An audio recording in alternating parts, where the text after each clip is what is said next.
વાર્તાઓ કે જે નિર્દોષ મનોરંજનની સાથે સાથે સંસ્કાર ચિંતનનું પણ કામ કરતી. એક સમય હતો કે જ્યારે ઘરના વડીલો જ છે એ આવી વાર્તાઓ બાળકોને કહેતા અને બાળકો એમાંથી નિર્દોષ મનોરંજન મેળવતા અને કાલ્પનિક દુનિયામાં ખોવાઈ જતા. પણ અફસોસ, આ સમયમાં આવી વાર્તાઓ ભૂલાતી જાય છે. આવી વાર્તાઓ કે જે છે મુખપાટીની લોક વાર્તાઓ. એમ છતાં આજે પણ એક વર્ગ એવો છે કે જેને આવી જૂની વાર્તાઓ સાંભળવામાં રસ છે.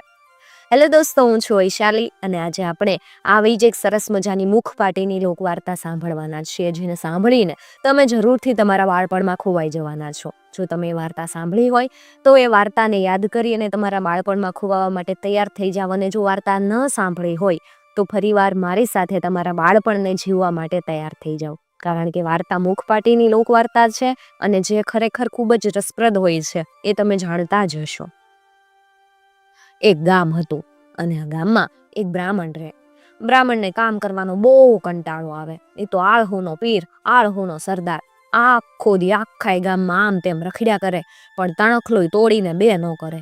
બિચારી બ્રાહ્મણી બાળકો માટે આડોશી પાડોશીમાંથી માંગી અને ભીખી લાવે.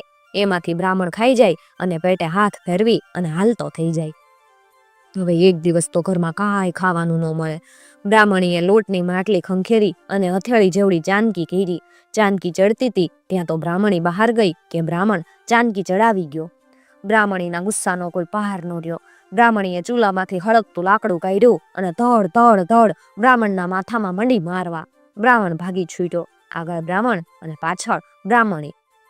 બ્રાહ્મણ જાય ભાગ્યો ક્યાંય નીકળી ગયો અને મારતી મારતી બ્રાહ્મણી ઠેઠ ગામને સીમાડે બ્રાહ્મણને મૂકી આવી. હવે બ્રાહ્મણી પાછી ફરી કે બ્રાહ્મણ ઊભો રહ્યો. સામે જોવે તો 4 ગામનું મહાણ અને મહાણને પડખે ખીજડો. હવે ખીજડાને તલપ છાયડે આવીને બ્રાહ્મણ તો ત્યાં આડો પડ્યો. હતો તો આહુડો, એમાં એને ઘસઘસાટ ઊંઘ આવી એટલે ઘસઘસાટ મીંડ્યો કોરવા. હવે આ ખીજડામાં એક કુંવર અને એક ચીબરી રહે. હાંજ પડે મહાણમાં માણસો કોઈ મરેલાને બાળવા આવ્યા. રોતા જાય ને મુવા માણસને બાળતા જાય. એમને રોતા સાંભળી અને કુંવર મીંડ્યો હસવા. ખડ ખડ ખડ ખડ ખડ. હવે કુંવરને હસતો સાંભળીને ચીબરી કે, અરે કુંવરરાણા, આપણો મહાણ માથે વાસ. મહાણમાં લોકો મુવા માણસને બાળે, ઈ પોતાના દુખે રોવે અને તમે પડખે બેઠા બેઠા કાં હસો? કુંવર કે, આ માણસ જાતની મૂર્ખાઈ ઉપર હસું. ચીબરી રાણી, ભોગ જોગ આપીને અમરતા ન મેળવે અને હાથે કરીને માણસ જાત મર્યા કરે પછી હસવું ન આવે? ચીબરી કે, માણસ માત્રને માથે મરણ લખ્યું જ હોય, એ અમરતા કેમ મેળવે? કુંવર કે, કેમ મેળવે હું? આ વંદરાવન અઘોર કાળીનું મંદિર, એ મંદિરમાં જઈ અને 4 જીવતા માણસના ભોગ ધરે તો માણસને 8 સિદ્ધિ વરે અને અમર પટ્ટો મળી જાય અને એ પછી આખી જિંદગી લહેર કરે ને. હા, એક વાત ખરી હો, જેનો ભોગ ધરાય ઈ મરવા રાજી હોવો જોઈએ, કાંઈ એના માવતર રાજી હોવા જોઈએ. ઈ વિના ભોગ અધૂરો કહેવાય અને સિદ્ધિ પૂરી ન થાય. ચીબરી કે, પણ એવા ભોગ ધરવા માટે સામે ચાલીને મરનારા માણસ મળે કેમ કરીને? કુંવર કે, કેમ કરીને હું? સિદ્ધિને જોરે. માણસ એક ભોગ ધરે એને લક્ષ્મીની સિદ્ધિ વરે. ગમે એટલા નાણાં એ ઊભા કરી શકે, નાણાં દઈ અને એ ભોગ મેળવે. બીજો ભોગ ધરે એને રોગ સિદ્ધિ મળે, ગમે એવો કાળઝાળ રોગ મટાડી શકે. અને ધરતી માથે રોગનો ક્યાં આરો વારોસ? રોગ મટાડી ભોગ મેળવે અને ત્રીજો ભોગ ધરતા વચન સિદ્ધિ મળે. આ પોતાના વચને દીકરો દીકરી આપી શકે. દુનિયામાં વાંજિયાનો ક્યાં આરો વારો? છોકરા આપી છોકરા લે અને ભોગ સાધના પૂરી કરે. પછી તો આખી ધરતી માથે ધણી થઈને 4 યુગ સુધી બેહે ને તોય ક્યાં વાંધો પડે? ચીબરી કે, પણ આમ ભોગ ધરી અમર થવાતું હોય તો આખી ધરતી માથે અમર માણસોનો આરો વારો ન રે? માણસનું માથું ફાટી જાય. સિદ્ધિ સાધતા કઈક અડચણ આવ્યા વગર રે જ નહીં.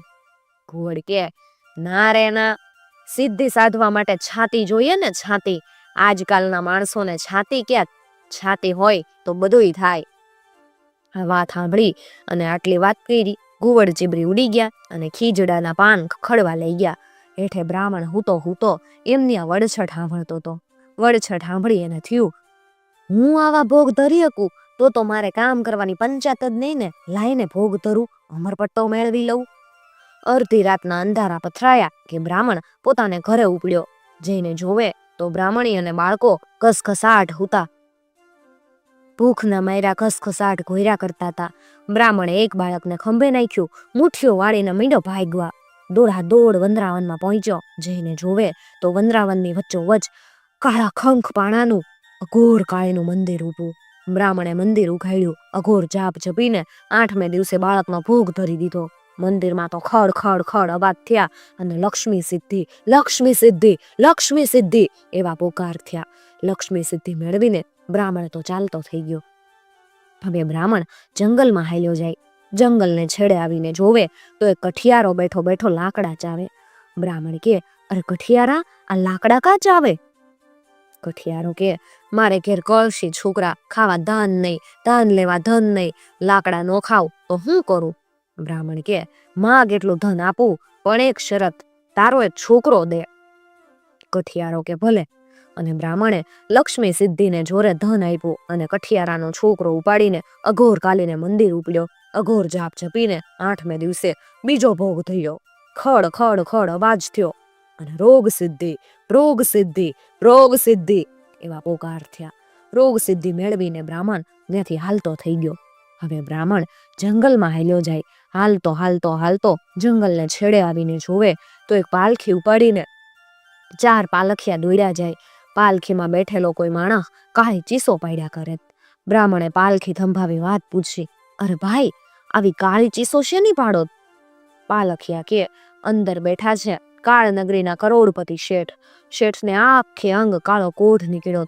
કોઢ કાઢવા આખી ધરતી ફરી વળ્યા, પણ કોઢનું એક ચગદુય નથી મટ્યું, એક ચગદુય મટતું નથી. બ્રાહ્મણ કે, કોઢ તો હું ચપટીમાં કાઢી દઉં, પણ એક શરત, શેઠનો એક છોકરો મને મળવો જોઈએ. આ સાંભળીને શેઠે પાલખીમાં હોકારો દીધો. બ્રાહ્મણે રોગ સિદ્ધિને જોરે શેઠનો કોઢ કાઢ્યો. શેઠનો છોકરો લાવીને અઘોર કાલીને મંદિરે ઉપાડ્યો. અઘોર જાપ જપીને 8મે દિવસે ત્રીજો ભોગ ધર્યો કે ફરી પાછો મંદિરમાં ખડ ખડ ખડ અવાજ થયો. વચન સિદ્ધિ, વચન સિદ્ધિ, વચન સિદ્ધિ એવા પોકાર થયા. વચન સિદ્ધિ મેળવી અને બ્રાહ્મણ ચાલતો થયો. હાલતો હાલતો હાલતો બ્રાહ્મણ એક નગરીમાં પહોંચ્યો. જોવે તો આખી નગરી પાદરે ઠલવાઈ ગઈ. ઓમ હવન હાલે, ઓમ હવન ધુમાડા ઠેઠ આભે હૈડ્યા. બ્રાહ્મણ પૂછે, અરે ભાઈ, આ હોમ હવન શેના થાય? કોઈક માણસ કે, આ નગરીના રાજા હાથ હાથ રાણી પૈણ્યા તોય કુખે કુંવર નહીં, ગાદીનો વારસ નહીં. કુંવર મેળવવા આવા હાથ હોમ કરવાની જોશીએ વાત કરી. આ તો હજી ત્રીજો હોમ હાલે.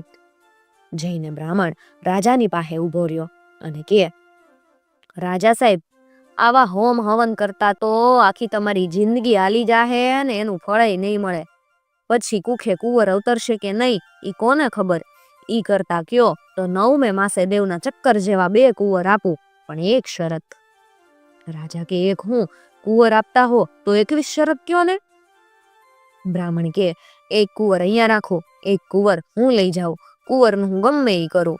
રાજા કે, ભલે. બ્રાહ્મણે માનીતી રાણીને આશીર્વાદ દીધા અને હાલતો થયો.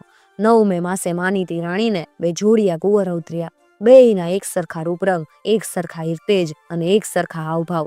દાડે દિવસે કુંવર મોટા થવા લાગ્યા અને રાજા રાણીના મન હરખે ફૂલાવા લાગ્યા. 1 વર્ષ, 2 વર્ષ, 12 વર્ષ વીતી ગયા, તોય બ્રાહ્મણ એકેય કુંવરને લેવા આવ્યો નહીં. બ્રાહ્મણ મરી ગયો હશે એમ ધારી અને રાજા રાણીના મનમાંથી બીક નીકળી ગઈ. પણ મોટો કુંવર હજી શિકારનો શોખીન અને નાનો કુંવર ભણતરનો શોખીન. મોટો કુંવર કૂતરા શકરા લઈને હવાર હાંજ શિકારે જાય અને નાનો કુંવર પાટી દફતર લઈને ગુરુજી પાસે ભણવા જાય. મોટા કુંવરના પરાક્રમ વધતા જાય અને નાના કુંવરનું ડાપણ વધતું જાય. કુંવર બરાબર 16 વર્ષના થયા કે સ્વસ્તિ સ્વસ્તિ એવા આશીર્વાદ દઈ અને બ્રાહ્મણ મહેલને દરવાજે ઊભો રહ્યો. બ્રાહ્મણને જોઈ અને રાજાના અને રાણીના મનમાં ફડાકો થયો. દુઃખનો કોઈ પાર રહ્યો નહીં. હૈયાના હીર જેવા એકાદ કુંવરને પણ આપીને દેવો એ માવતરને કેમ ગમે, પણ નાઈ કેમ પડાય. જે બ્રાહ્મણ પોતાને વચને વાંઝિયાને દીકરા દઈ શકે એ ઘડી પલમાં રાજા રાણી તો હું પણ રાજધાનીનું ધનોત પનોત વાળી નાખે ને.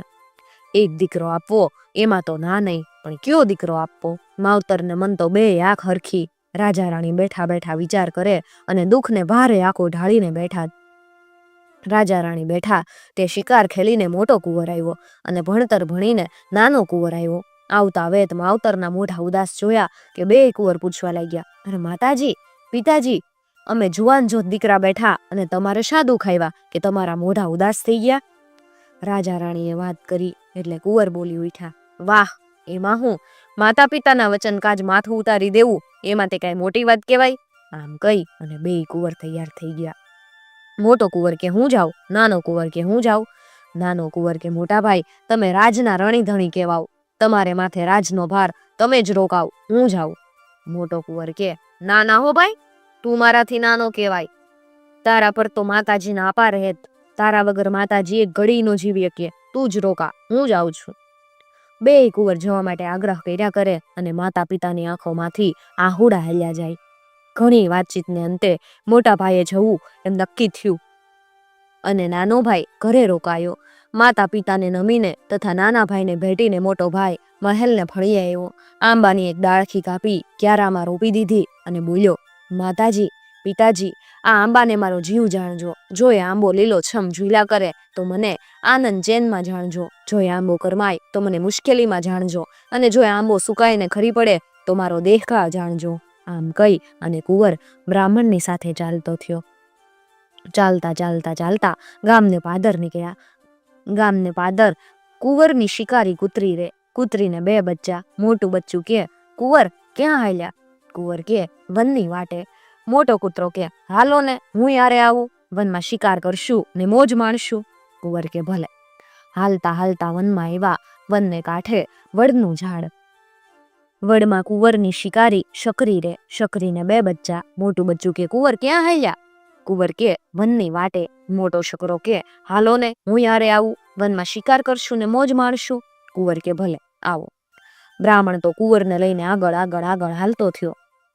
કુંવર કૂતરાને શકરાની સાથે ખેલતો આવે અને બ્રાહ્મણની પાછળ હાલ્યો આવે. હાલતા હાલતા હાલતા વનની વચ્ચોવચ આવ્યા. વનની વચ્ચોવચ ઝાડના પાંદડાની એક ઝૂંપડી, અને ઝૂંપડી દેખાડીને બ્રાહ્મણ કે, કુંવર, આ ઝૂંપડીમાં રહેજો ને અડખે પડખે રમજો, ખાજો વનના વનફળ, પીજો ઝરણાનું પાણી. મારે માતાની સાધના કરવી, મારે માટે વનના ફૂલ લાવજો, માળા ગૂંથજો અને વનની ત્રણેય દિશામાં જાજો, પણ ઉગમણી દિશાએ ન જાજો, જાશો તો હેરાન થશો. આમ કહી અને બ્રાહ્મણ ચાલ્યો ગયો. કુંવર તો વહેલો ઉઠે, વનના ફૂલ લાવી અને માળા ગૂંથે. માળા મૂકી વનના વનફળ ખાય, ઝરણાનું પાણી પીવે અને આખો દિવસ કૂતરા શકરાને લઈ અને વનમાં આમ તેમ ફર્યા કરે. વનમાં પહાર વગરના હરણા. કુંવર તીર કામથું લઈને હરણની પાછા દોડ્યા કરે અને હરણાનો શિકાર ખેલ્યા કરે. એક દિવસ કુંવર નજર નાખે તો ટોળાની વચ્ચે એક કાળિયાર ચર્યા કરે. લથબથ કાયા અને કાળો ભમ્મર રંગ, પાતળિયા પગ અને 1.5 હાથના શીંગ. 1000 હરણાની વચ્ચે કાળિયાર જુદો તરી આવે અને ખરીઓ પછાડે. કુંવરને થયું, વાહ વાહ વાહ, આવા કાળિયારનો શિકાર કર્યો હોય તો શિકાર તેર્યું ઘણું પ્રમાણ ગણાય. આમ વિચારી અને કુંવર તો કાળિયારની પાછળ વહેતો થયો. 1000 હરણામાંથી કાળિયારને તારવી લીધો અને પાછળ પગલા દીધા. પણ કાળિયાર ભારે ચકોર. કુંવરની નજર ચૂકવીને ઈ પણ વનની વાટે વહેતો થયો. આગળ કાળિયાર અને પાછળ કુંવર, બંનેની બઘડાટીઓ બોગતી આવે. વગડો તો ગાજી ગયો. કાળિયાર તીર વેગે દોડ્યો જાય તો કુંવર